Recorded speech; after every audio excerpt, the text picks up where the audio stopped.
Hello, everyone.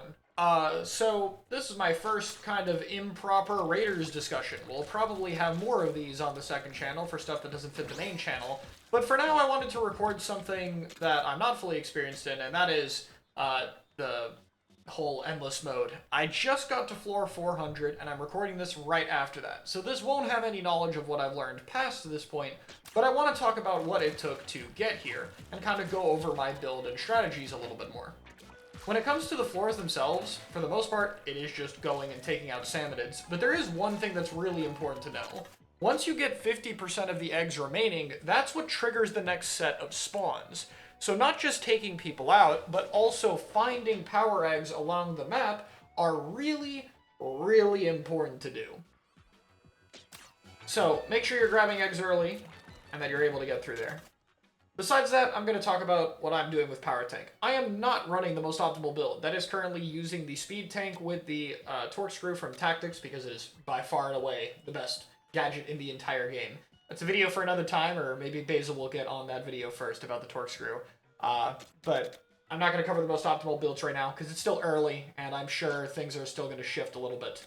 Power Tank is not one of them, but this is simply what I had the most fun with and what I feel like playing. My best weapon here is the Primo Thermal. Generally, when it comes to weapons, outside of getting your 5-star Primos, you want ones that are good for stats that aren't ink efficiency, so things like fire rate or charge time. This one for Tent is especially good, I believe, because not only does it fire very fast, but the shield launch is really quick.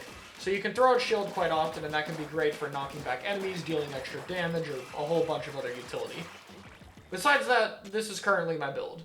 Splatshit is probably less optimal than Meteor, but it has a few other use cases. My build with it isn't entirely done at the moment. I haven't quite figured out everything I want to do, and unfortunately Splatshit just doesn't have the strongest perks compared to other options. It's probably why it's going to drop off later. Some of the more important ones I would note though is slash area up, cooldown reduction, and freeze.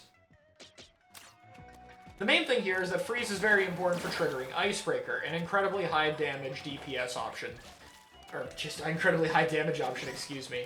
That is going to be very common at higher levels of play, just because, again, the damage numbers, look at all that. It is crazy what it can get at higher up. So triggering freeze on opponents is incredibly important, and that's kind of its main job. Outside of that, it gives a little bit of mobility, and in fact, I might use a larger dash later instead of one of my other perks that I'm doing.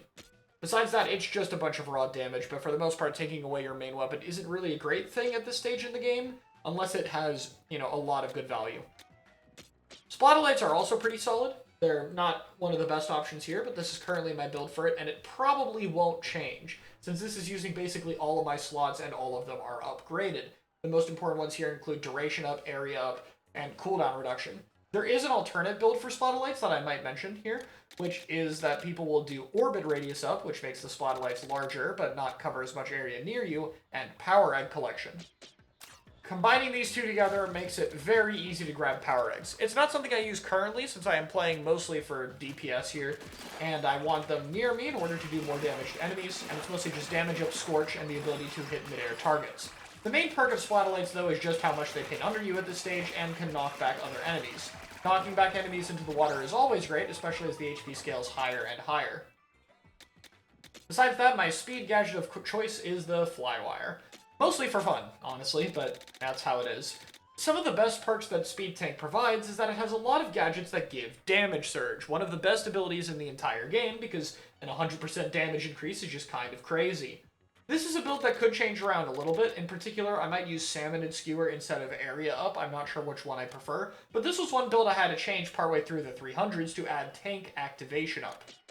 If you're going to be using Power Tank, you are going to want to have something that triggers your tank ability, and you are going to want to buff the tank ability, because it is probably the best part about the power tank from what I can tell.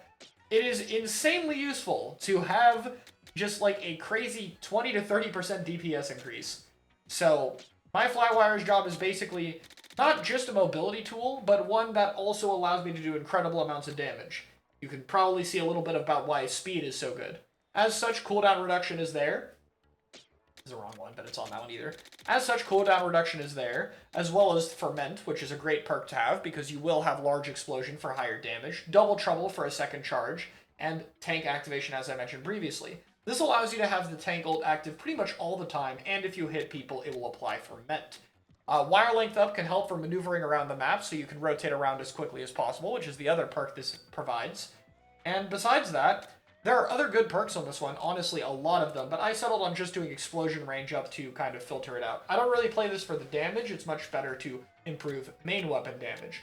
Currently, Explosion Area Up is something I like because it makes it easier to apply Ferment, but if I find this less useful, I might switch it out for something else. At the moment, I think it will probably be the best option, though, and that's about all I can fit on this thing. Out of all the gadgets, this has the most amount of good tools associated with it, and it has a lot of job to cover in terms of like the amount of things it needs to do. My main weapon is going to be using this, which has Large Explosion, Freeze, and Icebreaker. Now, while the Splatcha does have 100% freeze, every time you freeze an opponent, the freeze chance gets cut in half, so it would require another 2 Splatcha hits to freeze them again. Tenebrel's odds might seem low at 6%, but every single pellet has a different odds of triggering freeze, and so can the shield. So actually, 10 is one of the best options to apply freeze. I have a feeling that higher up this might be changed if I end up changing my build more broadly for something like Meteor Mitt, which can also apply freeze. Because there is a perk that allows you to do more damage. I think it's up close damage in this case. That is applicable to the weapon, and that might just be needed as damage numbers climb higher and higher. But for now it's freeze, so that I can have more of a chance to trigger Icebreaker for its DPS. Large Explosion is basically Icebreaker, but for fermented salmonids.